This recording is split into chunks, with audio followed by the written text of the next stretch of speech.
Pongalo Pongal, the Chennai Silks in Happy Pongal. Let the celebrations begin. வெள்ளப்பாதிப்பு சம்பந்தமாக திமுக சரியாக கையாளணும்னு சொல்லி எல்லா கட்சியிலும் குற்றச்சாட்டு இருக்காங்க.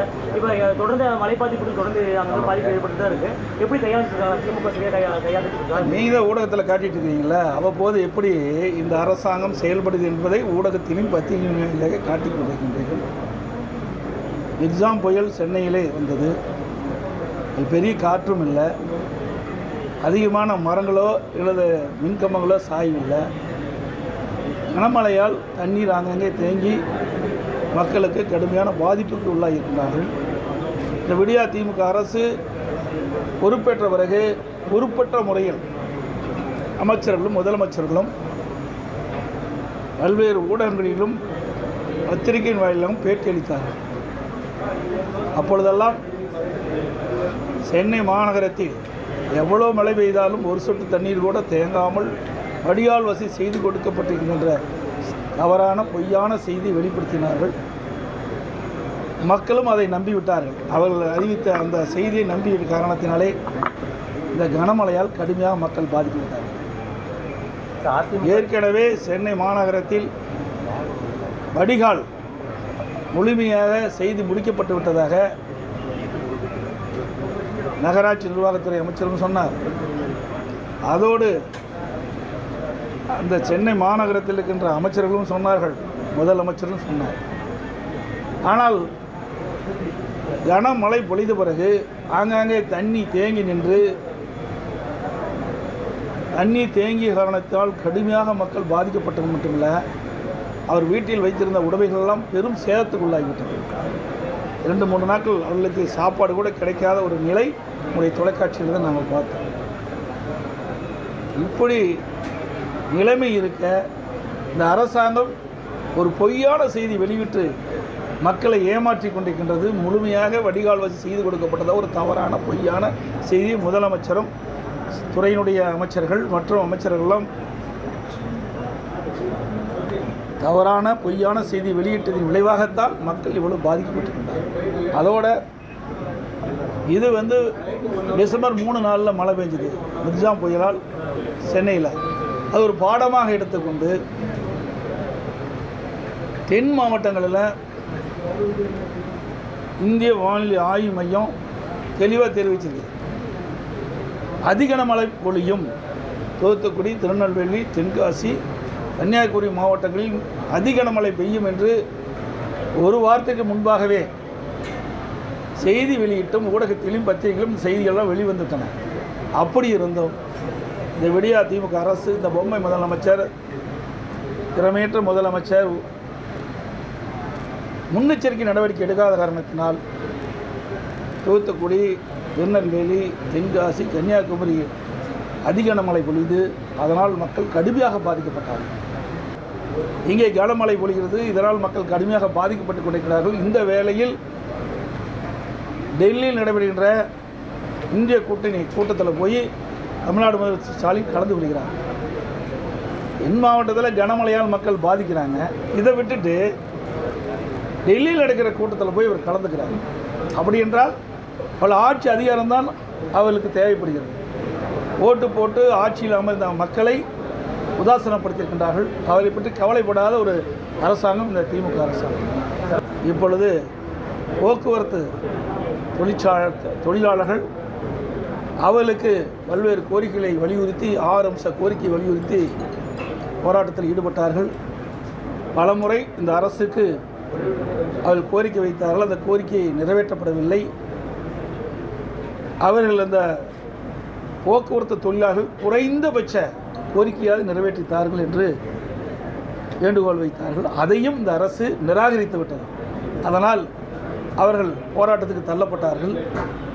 உயர்நீதிமன்ற உத்தரவின்படி அந்த தொழிற்சங்கங்கள் எல்லாம் அவரவர் சங்கத்தைச் சேர்ந்த தொழிலாளர்கள் எல்லாம் பணிக்கு திரும்பி செல்ல வேண்டும் என்று வலியுறுத்தின் காரணமாக இன்றைக்கு வேலைக்கு திரும்பிக்கின்றார்கள். இந்த விடியா திமுக அரசு தொழிலாளருடைய கஷ்ட நஷ்டங்களை புரிந்து அவர் வைக்கின்ற கோரிக்கைகளை நிறைவேற்ற வேண்டும். ஏற்கனவே உயர்நீதிமன்றம் தீர்ப்பு அளிக்கப்பட்டு விட்டது. அந்த தீர்ப்பின் அடிப்படையில் தான் அவங்க கேட்குறாங்க. அதை எதிர்த்து உச்சநீதிமன்றத்துக்கு இந்த விடியா திமுக அரசு சென்றிருக்கின்றது. அப்படி என்றால் இந்த தொழிலாளர் மீது எவ்வித அக்கறையும் செலுத்தாத ஒரு அரசாங்கம் தான் இன்றைய அரசாங்கம் என்பதையும் நினைவு கொள்ள கடமைப்பட்டிருக்கிறேன். அது மட்டும் இல்லாமல் நீங்கள் பார்த்தீங்கன்னா 22,000 பேருந்துகள் இருந்தது, 16,000 பேருந்து தான் இயங்குது. 5,000 பேருந்துகள் பழுதடைந்து இன்றைக்கு செட்டில் இருக்குது. இன்றைக்கு சென்னையில் பார்த்தீங்கன்னா 3,456 பேருந்துகளில் 2,600 பேருந்து இயக்கப்படுகிறது. 850 பேருந்துகள் இன்னும் இயக்கப்படாமல் இருக்கின்றன. அது மட்டும் இல்லாமல் இந்த விடியா திமுக அரசில் ஒவ்வொரு வருஷமும் நீங்கள் பார்த்தீங்கன்னா கொள்கை விளக்க குறிப்பில் போக்குவரத்து மானிய கோரிக்கை வருகின்ற பொழுது இந்த கொள்கை விளக்க குறிப்பில் அவர் சொல்லுவது 500 மின்சார பேருந்துகள் கொள்முதல் செய்யப்படும் சொல்கிறாங்க. 3 வருஷமாக தான் சொல்லிட்டு இருக்காங்க. இன்னும் மின்சார பேருந்து வந்த மாதிரி இருக்காங்க, அந்த மாதிரி தெரியல.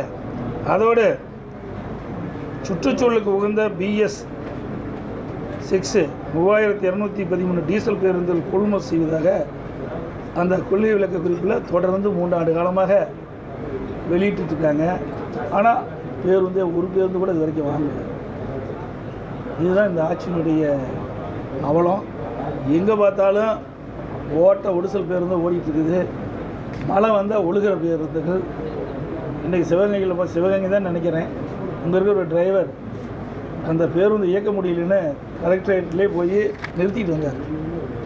இப்படி பேருந்தில் போக்குவரத்து துறையில் சரியான முறையாக நிர்வாக திறமை இல்லாத அரசாங்கம் இருக்கின்ற காரணத்தினால் இன்றைக்கி மக்கள் கடுமையாக பாதிக்கப்பட்டிருக்காங்க. அதோடு இவருடைய தேர்தல் அறிக்கையில் அனைத்து மகளிருக்கும் பேருந்துகளில் கட்டணமில்லா செல்லலாம் என்று அறிவித்தார்கள். ஆனால் இப்பொழுது என்ன, ஒரு குறிப்பிட்ட பேருந்தில் ஏறினால்தான் பெண்கள் கட்டணமில்லாமல் பயணம் செய்யலாம். அது முன்னாலேயும் பெயிண்ட் அடிச்சிருக்கிறாங்க. அது என்ன பெயிண்ட்டு? பிங்க் கலர் பெயிண்ட் அடிச்சிருக்கிறாங்க. அந்த பிங்க் கலர் பெயிண்ட் அடித்த பேருந்தில் மகளிர் பயணம் செஞ்சால் கட்டணம் இல்லாமல் செல்லலாம். மற்ற நகர பேருந்துகள், அரசு நகர பேருந்துகள் ஏறினால் பெண்கள் கட்டணம் செலுத்த வேண்டும். ஆனால் தேர்தலில் சொல்லுவது ஒன்று, செயல்படுவது ஒன்று. ஆக இரட்டை வேடம் போடுகின்ற அரசு தான் இந்த விடியா திமுக அரசு. இன்றைக்கி பார்த்தீங்கன்னா பேருந்து சர்வீஸையும் குறைச்சிட்டாங்க. அதோட கட்டணமில்லா பேருந்து, இந்த பிங்க் கலர் அடித்த பேருந்து குறைந்த அளவில் தான் இன்றைக்கி இயக்கிட்டு இருக்கிறாங்க. இதனால் கடுமையாக பெண்கள் பாதிக்கப்படுகிறார்கள் என்பதை நேரத்தில் சுட்டி காட்டுகிறேன். உலக முதலீட்டாளர் மாநாடு நடந்திருக்கு, ஏற்கனவே நடந்ததுக்கு வெள்ளை அறிக்கையெல்லாம் கேட்டிருந்தோம். இப்போ அந்த மாநாட்டை பற்றி என்ன நினைக்கிறீங்க? அதை பற்றி இந்த மாநாட்டில் ஏற்கனவே புரிந்துணர்வு ஒப்பந்தம் போட்டாங்க.